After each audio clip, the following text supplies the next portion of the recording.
Lakers Nation, something unprecedented is happening right now in Los Angeles that nobody saw coming just a year ago. And welcome to Lakers News Fan Report, your home for breaking news, insider analysis, and everything happening with our beloved Lakers. The landscape of this franchise has shifted in ways that seemed impossible. And what I'm about to discuss with you today involves the greatest player to ever wear the purple and gold in the modern era. This isn't just another story about injuries or rest days or rotations. This is about the future direction of the entire organization. And by the time we reach the end of this video, you're going to understand why the next few months could define the Lakers for the next decade. So stick with me because every detail matters here. Let me take you back to a moment that changed everything. It was February, and the NBA world was thrown into absolute chaos when news broke of a trade that nobody predicted, nobody expected, and nobody thought was even remotely possible. The Lakers made a move that sent shockwaves through the entire league, a move so bold and so unexpected that analysts, fans, and even players themselves couldn't believe it was actually happening. In one transaction, the entire identity of this franchise was transformed. The future arrived in Los Angeles in the form of a 26-year-old superstar who many consider to be one of the top 5 players in the world right now. An MVP candidate who brings elite scoring, elite playmaking, and championship-level talent to Crypto.com arena every single night. That player is Luka Doncic, and his arrival in Los Angeles came at a cost that was equally shocking. Anthony Davis, the other half of the Lakers' dynamic duo, the defensive anchor who had been instrumental in the 2020 championship run, took a flight to Dallas in what can only be described as one of the most polarizing trades in NBA history. When that deal went down, the basketball world was divided. Some called it genius, others called it madness. Some saw it as the Lakers securing their future, others saw it as the organization giving up on a proven championship core. But here we are, months later, and the results are starting to speak for themselves in ways that are both exciting and complicated. The Lakers are currently sitting at 15 wins and 4 losses after their victory over the New Orleans Pelicans this past Sunday. That's an impressive record by any standard, and it's a record that has this team positioned as a legitimate contender in the Western Conference. Luka Doncic has been absolutely sensational since putting on the purple and gold. He's averaging elite numbers across the board, he's making everyone around him better, and he's showing exactly why the Lakers were willing to make such a massive move to acquire him. The chemistry between Doncic and the rest of the roster has developed faster than anyone anticipated, and the offensive firepower this team now possesses is genuinely frightening for opposing defenses. But here's where the story gets really interesting, and here's where we need to talk about the elephant in the room that everyone has been dancing around. There's another superstar on this roster, a player who has been the face of the Lakers for years, a player who brought a championship to Los Angeles, a player whose legacy in this league is already cemented as one of the all-time greats. And for the first time in his 2-decade-long career, he's not the main man of the franchise he's part of. That reality is something nobody thought we'd ever see, but it's the reality we're living in right now. LeBron James, at 41 years old, is entering a phase of his career that's completely uncharted territory for him. Throughout his entire time in the NBA, from his first stint in Cleveland to Miami, to his return to the Cavaliers, to his arrival in Los Angeles, LeBron has always been the guy. The offense ran through him, the team was built around him, and every decision the organization made factored in what was best for LeBron James. That's not a criticism, it's just a fact. When you have a player of that caliber, that's how you operate. But things have changed dramatically with Doncic now in the building. Early in this season, something happened that would have been unthinkable just a year ago. The Lakers were flying high with LeBron sitting out games, and the team wasn't just surviving in his absence. They were thriving. The offense was flowing, the ball movement was crisp, and most importantly, they were winning games.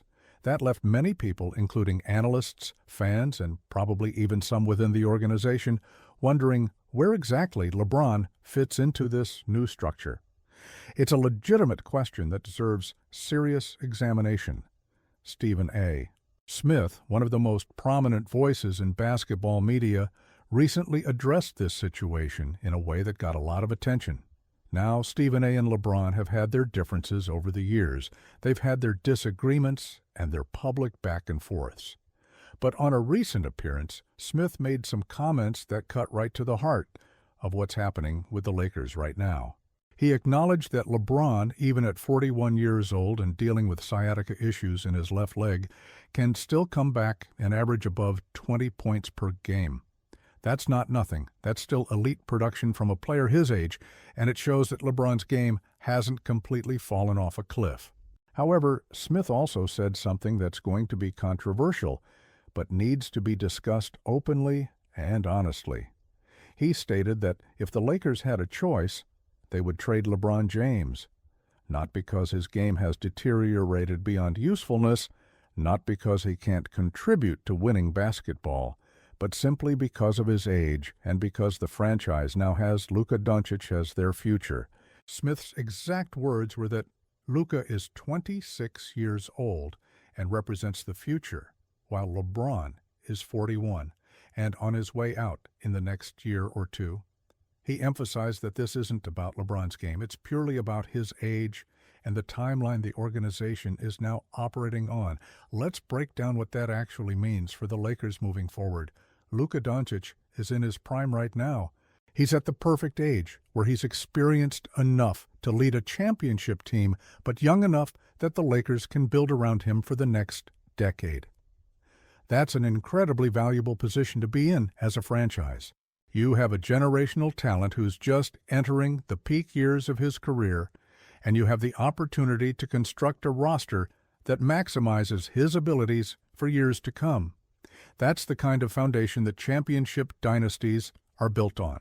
But here's the complication. You also have LeBron James on the roster, a player making significant money, a player who requires a certain amount of usage to be effective, and a player whose body is showing signs that it can't handle the grind of an 82-game season anymore. Through the 2025-26 season, LeBron is expected to sit out many more games for load management purposes. That's just the reality of where he is physically. The sciatica issue in his left leg has been bothering him, and at his age, rest becomes absolutely essential for maintaining any level of effectiveness. From a pure basketball operations standpoint, the math starts to make sense for why the Lakers might consider moving on from LeBron. You have a younger superstar who's ready to carry the franchise for the next decade. You have financial flexibility considerations that come into play when you're trying to build a championship roster. And you have the reality that LeBron, no matter how great he's been, is approaching the end of his career. Those factors combined create a scenario where trading LeBron, as painful as it might be emotionally for fans, could actually be the right basketball decision. Now, I want to be very clear about something here. This isn't about disrespecting LeBron James or diminishing what he's accomplished in a Lakers uniform. The man brought us a championship in 2020. He's been an incredible ambassador for the franchise. He's shown professionalism and leadership throughout his time here. But the NBA is a business, and sometimes business decisions have to be made that prioritize the long-term health of the organization over sentimentality. That's just the cold reality of professional sports. Let's also talk about Austin Reaves for a moment because he's been the other major storyline of this season. Reaves has emerged as one of the most surprising breakouts of the 2025-26 campaign. He's playing with confidence, he's making big shots, and he's developing into a legitimate third scoring option alongside Doncic. The chemistry between Reaves and Luka has been particularly impressive, and it's clear that Reaves benefits from playing alongside a facilitator of Doncic's caliber. That young core of Doncic and Reaves gives the Lakers something to build around for years, and adding more young talent through whatever assets they could get in a LeBron trade would only accelerate that timeline. Think about what the Lakers could potentially get in return if they did decide to trade LeBron. Despite his age, he's still LeBron James. There would be teams, particularly win-now contenders, who would be very interested in acquiring him for a playoff push. The Lakers could potentially get back draft picks, young players, or both. Those assets could then be used to either develop talent or package together for another star-level player who fits the timeline better with Doncic. It's the kind of strategic maneuvering that smart organizations do when they're thinking long-term. The other factor to consider is what's best for LeBron himself at this stage of his career. Does he want to spend his final years in the NBA coming off the bench or playing reduced minutes for a team where he's no longer the focal point? Or would he prefer to go to a team where he could still be the primary option, where he could chase one more championship as the guy, where he could finish his career on his own terms? Those are questions only LeBron can answer, but they're worth considering. As part of this discussion, I've seen some fans react emotionally to this topic, and I completely understand that. LeBron James is a legend, and the idea of him playing anywhere else feels wrong on some level. But we have to separate emotion from logic here. The Lakers have an opportunity right now to secure their future for the next decade with Luka Doncic. They have a chance to build something special around a player who's just entering his prime. And if moving on from LeBron is what it takes to maximize that opportunity, then it's something the organization has to seriously consider. The reality that Luka Doncic is now the face of this franchise isn't up for debate anymore. Whether LeBron gets traded soon, whether he retires as a Laker, or whether he finishes out his contract here, that fundamental truth doesn't change. Doncic is the present and the future of the Los Angeles Lakers. The sooner everyone accepts that reality, the sooner we can have honest conversations about what's best for this organization moving forward. Here's what I think is going to happen, and this is purely my analysis based on everything I'm seeing and hearing. I believe the Lakers are going to explore trade options for LeBron before the deadline or during the offseason. I don't think they're going to force anything or make a bad deal just to move him, but I think they're going to listen to offers and seriously evaluate whether there's a deal out there that makes sense for everyone involved. If they can get significant value in return, value that helps them build around Doncic for the long term, I think they pull the trigger. And honestly, as much as it might hurt in the moment, I think that would be the right decision for the franchise. The optimistic view here, and this is what Lakers fans should be excited about, is that the future is incredibly bright, regardless of what happens with LeBron. We have Luka Doncic, one of the best players in the world, in his prime and committed to this franchise. We have Austin Reeves developing into a legitimate star. We have a winning record, and we're competing at a high level right now. If the organization can leverage LeBron's remaining value to acquire more assets that fit the timeline, we could be looking at a championship window that stays open for the next decade. That's something to be genuinely excited about. The Lakers have always been about winning championships, about competing at the highest level, and about making the tough decisions necessary to maintain excellence. This situation with LeBron is one of those tough decisions, but it's one that could define the success of this franchise for years to come.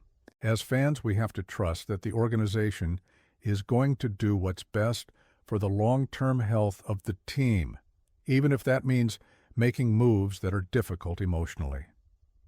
So, Lakers Nation, I want to hear from you on this. Do you think the Lakers should trade LeBron James while they can still get value for him? Or do you believe they should let him finish his career here, regardless of the basketball implications? How do you feel about Luka Doncic being the new face of the franchise? Are you excited about the future with him leading the way? And what kind of return would you want to see if the Lakers did trade LeBron? Drop all your thoughts in the comments below, because this is a conversation every Lakers fan needs to be part of right now. If you want to stay updated on every development with the Los Angeles Lakers, if you want detailed analysis and breaking news as soon as it happens, then you need to subscribe to Lakers News Fan Report right now. Hit that notification bell so you never miss an update. Smash that like button if you found this analysis valuable, and share this video with every Lakers fan, because We need to be discussing these critical issues as a community. I'll be back with more exclusive content and insider information. Let's go. Lakers!